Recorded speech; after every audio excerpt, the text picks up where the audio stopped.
Vote পর্ব মিটতেই কৃষক বন্ধু থেকে শুরু করে পিএম কিষাণ সম্মান নিধি সব প্রকল্পের টাকা দেওয়ার প্রসেস শুরু করে দেওয়া হলো।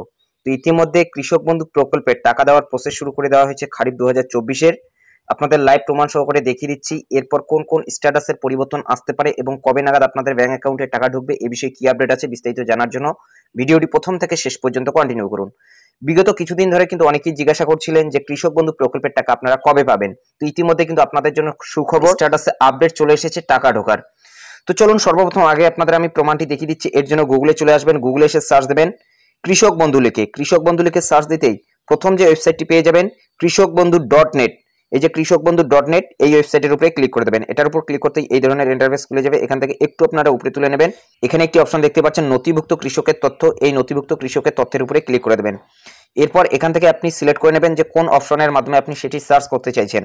প্রথমত দেখতে পাচ্ছেন ভোটার কার্ড রয়েছে, ভোটার কার্ড নম্বরের মাধ্যমে আপনি সার্চ করতে পারেন। Aadhaar card number, bank account number, কেবিআইডি যদি আপনার জানা থাকে তাহলে কেবিআইডি, অথবা মোবাইল নম্বর, অথবা অ্যাকনোলেজমেন্ট নম্বর। অর্থাৎ যখন আপনি আবেদন করেছিলেন সেখানে কিন্তু অ্যাকনোলেজমেন্ট নম্বর একটি দিয়েছিল, সেই অ্যাকনোলেজমেন্ট নম্বরের মাধ্যমে কিন্তু আপনি সার্চ করে নিতে পারেন। তো আমরা যেহেতু ভোটার কার্ডের মাধ্যমে সার্চ করে নেব, এর জন্য উপরের এই যে ভোটার কার্ড রয়েছে এই অপশনটি আমরা সিলেক্ট করে নিচ্ছি। এরপর এখানে আপনি ভোটার কার্ড নম্বরটি বসিয়ে দেবেন এবং আমি রোবট নয়ের উপরে ক্লিক করে দেবেন। যদি আমি রোবট নয়ের উপর ক্লিক করে দিয়ে কোনো ক্যাপচার চলে আসে তাহলে সঠিক ক্যাপচারের উপরে ক্লিক করে দেবেন। ধরুন কোনো এখানে ব্রিজ চলে আসলো অথবা কোনো সাইকেলের ছবি চলে আসলো, তাহলে আপনাকে কিন্তু সেটা সিলেক্ট করতে হবে। যদি সেই ধরনের কোনো আপনি ক্যাপচার পেয়ে থাকেন তাহলে সেই ক্যাপচারের উপরে ক্লিক করে দিয়ে সেটি কিন্তু আপনি ভেরিফাই করে নেবেন। এরপর নিচেই রয়েছে সার্চ বাটন, এই সার্চ বাটনের উপরে ক্লিক করে দেবেন। এরপর এরকম স্ট্যাটাসটি শো হবে। দেখুন এখানে রয়েছে একেডি আইডি, কেবি আইডি অর্থাৎ কৃষক বন্ধু আইডি, ভোটার কার্ড নম্বরটি দেখতে পারবেন। এখানে আপনার আধার নম্বর থাকবে, ফার্মার নেম থাকবে, ডিস্ট্রিক্ট, ব্লক, গ্রাম পঞ্চায়েত, ভিলেজ নাম কিন্তু এখানে থাকবে। এবং এই যে স্ট্যাটাসটি রয়েছে এই স্ট্যাটাসের জায়গায় দেখে নেবেন যাতে অ্যাপ্রুভ লেখাটি থাকে। এবং এই ট্রানজ্যাকশন স্ট্যাটাসের ঘরে দেখুন ফাঁকা চলে এসেছে। এতদিন থেকে এখানে কিন্তু ট্রানজ্যাকশন সাকসেস লেখাটি ছিল এই ট্রানজ্যাকশন স্ট্যাটাসের ঘরে। অর্থাৎ যেহেতু এর আগের কিস্তিটি এই কৃষক পেয়েছিল এর জন্য এখানে কিন্তু ট্রানজ্যাকশন সাকসেস লেখাটি ছিল, এখন কিন্তু এই ঘরটি ফাঁকা চলে এসেছে। এরপর এখানে কিন্তু ধাপে ধাপে আপডেটগুলো আসবে।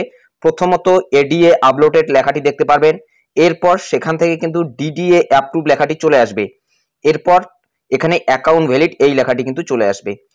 এই কয়েকটি ধাপে কিন্তু আপনাদের টাকা ব্যাংক অ্যাকাউন্টে আসবে। তো আপনি অপেক্ষা করে থাকুন। এই যে ট্রানজ্যাকশন স্ট্যাটাসের ঘরটা ফাঁকা হয়ে আছে, এখানে কিন্তু এডি আপলোডেড আসবে, এরপর ডিডি অ্যাপ্রুভ, এরপর অ্যাকাউন্ট ভ্যালিড এই লেখাগুলো কিন্তু আসতে পারে। তাছাড়াও মিডিলে কিন্তু এসএনও ডাউনলোড অথবা এসএনও সেন্ড টু ব্যাংক এই ধরনের কোনো কিন্তু স্ট্যাটাস আসতে পারে। সেক্ষেত্রে কিন্তু আপনাদের কোনো ধরনের সমস্যা নেই।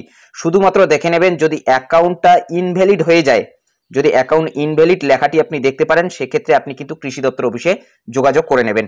তাছাড়া ডিডিএ যদি রিভার্ট লেখাটি দেখতে পারেন, ডিডিএ রিভার্ট, সেক্ষেত্রেও কিন্তু আপনাকে কৃষি দপ্তর অফিসে যোগাযোগ করতে হবে। তবে এখানে আরো একটি কথা আপনাদের জানিয়ে দিচ্ছি, যাদের এই আধার নম্বরটি এখানে শো করাচ্ছে না অবশ্যই আপনারা আধার লিঙ্কটি করে নেবেন কৃষক বন্ধু আইডির সাথে। সেক্ষেত্রেও কিন্তু আপনাকে কৃষি দপ্তর অফিসে যোগাযোগ করতে হবে। কৃষি দপ্তর অফিসে আপনার ভোটার কার্ড এবং আধার কার্ড নিয়ে যাবেন, 2 মিনিটের মধ্যে কিন্তু আপনাকে সেই কাজটি করে দেবে। অর্থাৎ আধার নম্বরটি কিন্তু আপনার কৃষক বন্ধু আইডির সাথে লিঙ্ক করিয়ে দেবে।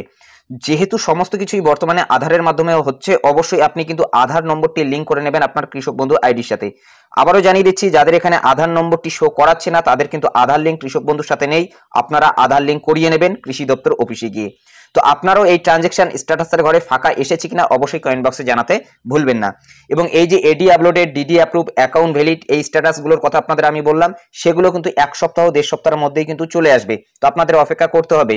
তো এখন কথা হলো যে কবে নাগাদ আপনাদের ব্যাংক অ্যাকাউন্টে এই টাকাটি আসবে। তো যখনই এখানে অ্যাকাউন্ট ভ্যালিড লেখাটি আসবে তারপরেই কিন্তু আপনাদের ব্যাংক অ্যাকাউন্টে এই টাকাটি আসবে। এবং মুখ্যমন্ত্রীর তরফ থেকে কিন্তু একটি ডেট ঘোষণা করা হবে এবং একটি লাইভ অনুষ্ঠানের মাধ্যমে কিন্তু মুখ্যমন্ত্রী সেই টাকাটি ছেড়ে দেবেন।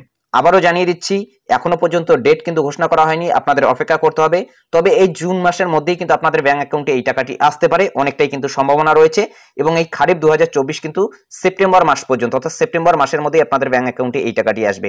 এবং যেটা সম্ভাবনা দেখা দিচ্ছে এই জুন মাসের মধ্যেই কিন্তু আপনাদের ব্যাংক অ্যাকাউন্টে এই টাকাটি আসবে, অর্থাৎ জুন মাসের শেষ সপ্তাহ নাগাদ কিন্তু আপনাদের ব্যাংক অ্যাকাউন্টে এই টাকাটি আসতে পারে। অবশ্যই আপনারা কমেন্ট বক্সে জানাবেন আপনাদের এই ট্রানজ্যাকশন স্ট্যাটাসের ঘরে ফাঁকা এসেছে কিনা। তো আশা করছি ভিডিওটি আপনাদের উপকারে এসেছে। যদি ভিডিওটি ভালো লাগে একটি লাইক করে দেবেন, চ্যানেলে নতুন হলে চ্যানেলটি সাবস্ক্রাইব করে নিয়ে পাশে থাকা বেল আইকন প্রেস করে অল নোটিফিকেশনটি অন করে দেবেন। তো ভালো থাকবেন, সুস্থ থাকবেন, দেখা হচ্ছে নেক্সট ভিডিওতে।